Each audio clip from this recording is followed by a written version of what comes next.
Satu kenyataan, Clarissa melangkah keluar dari dalam mobil setelah Cira membukakan pintu untuknya. Tak lupa juga dia memakai kacamata hitam untuk menutupi mata sebabnya setelah tadi sempat menangis. Selamat datang Nyonya Wu, sapa karyawan butik menyambut kedatangan sang ratu mode. Terima kasih, di mana Madame Yo? Tanya Clarissa. Matanya tertuju pada dua orang gadis yang tengah mematung di depan cermin yang ada di dalam butik tersebut. Dia tersenyum saat salah satu dari gadis tersebut terlihat kegirangan dengan gaun yang dicobanya. Madame Yo sedang ada tamu di dalam, Nyonya, tapi beliau sudah menyiapkan ruangan khusus untuk Anda.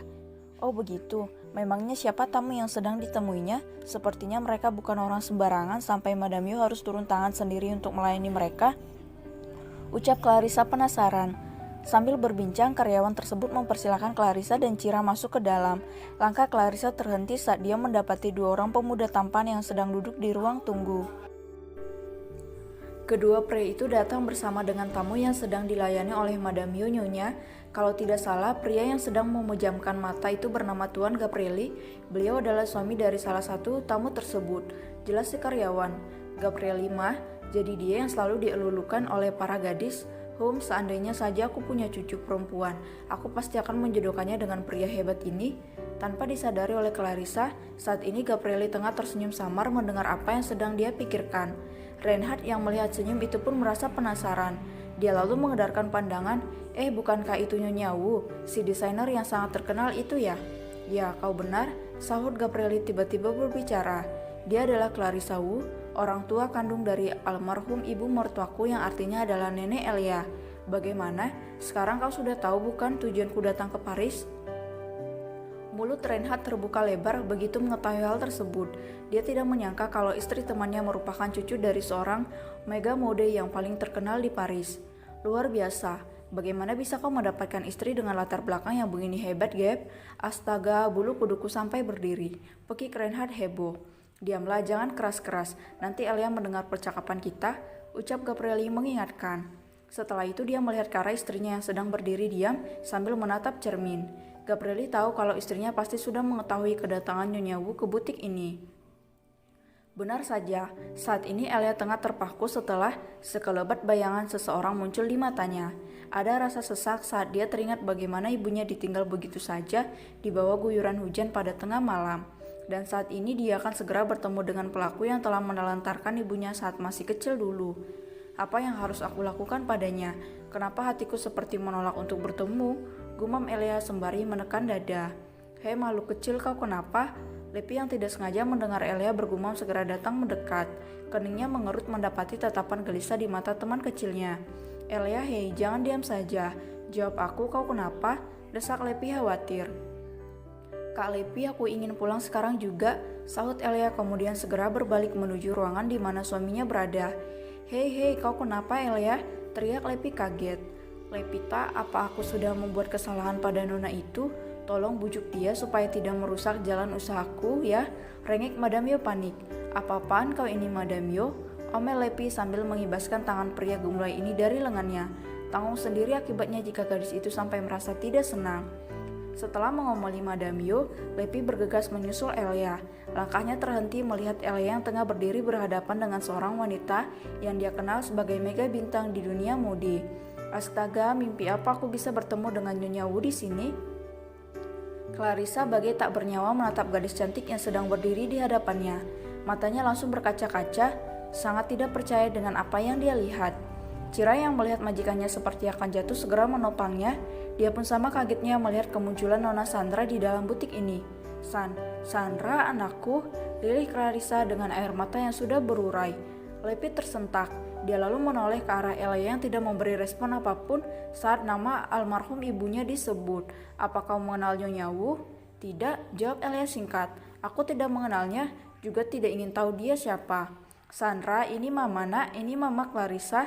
Sahut Clarissa panik melihat putrinya yang tidak mau mengakui siapa dirinya. Nona Lepita, aku adalah mamanya Sandra, dia adalah putriku. Lepi menelan ludah, dia lalu menatap bingung ke arah Gabrieli yang sedang berdiri tak jauh dari sana. Ini sebenarnya ada apa? Sandra, mama sangat merindukanmu nak, ucap Clarissa lagi kemudian mengulurkan tangan hendak memeluk putrinya. Elia mundur, dadanya sangat sesak membayangkan betapa wanita tua ini dengan kejam meninggalkan ibunya sendirian Di tengah hujan, wajah yang biasanya terlihat polos kini berubah menjadi begitu dingin. Eleanor menolak kehadiran neneknya. Dia sangat membenci wanita tua ini. Maaf Nyonya Wu, sepertinya Anda sudah salah paham. Gadis cantik ini namanya Elia, bukan Sandra. Dan dia adalah istriku, ucap Gabrieli sambil berjalan mendekat ke arah istrinya yang terlihat sangat marah. Sayang, jangan takut, dia adalah Nyonya Wu, bangsawan sekaligus desainer ternama yang ada di Paris. Aku tidak peduli dia siapakah, ayo kita pergi, saut Elia acuh kemudian menarik tangan suaminya untuk pergi meninggalkan butik tersebut. Melihat penolakan yang dia dapatkan, dengan cepat Clarissa menjatuhkan dirinya ke lantai kemudian memeluk kedua kaki putrinya dengan sangat erat. Dia menangis terseduh-seduh, tak peduli dengan tatapan keheranan yang dilayangkan oleh Madame Yu dan para bawahannya. Hik Sandra, tolong maafkan mama sayang, maafkan mama, aku bukan Sandra, teriak Elia frustasi. Tangis Clarissa semakin pecah. Cira yang melihat majikannya begitu terluka mencoba untuk membujuk gadis ini agar tidak salah paham. Nona Sandra, saya tahu ini bukan ranah saya untuk mencampuri urusan pribadi kalian. Tapi saya harap Nona jangan menolak Nyonya Wu. Beliau sudah sangat lama menantikan pertemuan ini. Tolong Nona jangan mengabaikannya seperti ini. Sudah aku bilang, aku ini bukan Sandra. Aku Elia dan aku adalah anak dari mendiang Ibu Sandra. Bagai tersambar petir, Clarissa langsung kaku begitu gadis kecil yang bernama Elia ini menyebut kata almarhum di depan nama putrinya. Dia bingung, sulit sekali untuk mencerna kenyataan yang baru saja dia dengar. Dengan suara bergetar, Clarissa mencoba untuk memperjelas ucapan yang dilontarkan oleh gadis ini. Jadi kau, Bu, bukan putriku melainkan kau adalah cucuku begitu? Ya, aku adalah anak dari wanita yang kau tinggalkan di bawah guyuran hujan puluhan tahun yang lalu. Kenapa? Apa kau tidak suka melihatku hidup? Iya, jawab Elias sembari tertawa hambar. Gabrieli segera mendekap istrinya yang mulai terisak. Nyonya Wu, apa yang baru saja disampaikan oleh istriku adalah sebuah kebenaran. Ibu Sandra sudah meninggal 19 tahun yang lalu setelah melahirkan istriku. Jadi saya harap Anda jangan lagi mengungkit luka lama tersebut. Jujur saja aku sangat tidak ingin dan tidak suka melihat istriku bersedih, apalagi menangis seperti ini. Lepi bagai ikan yang kehabisan napas menyaksikan kejadian tidak terduga ini. Dia lalu menatap sedih ke arah Elia yang terisak di pelukan Gabrieli. Kemudian beralih menatap garang ke arah Nyonya Wu yang duduk diam di lantai dengan tatapan kosongnya. Dasar orang jahat, aku tidak menyangka orang terhormat sepertimu bisa melakukan hal sekeji itu pada putrimu sendiri. Nyonya Wu, aku sangat menyesal pernah menjadikanmu idola dalam hidupku. Dasar ular kepala dua, amuk Lepi tak terima. Jaga ucapan Anda, Nona Lepita. Jangan menghujat sembarangan kalau kau tidak tahu seperti apa akar permasalahan yang sebenarnya.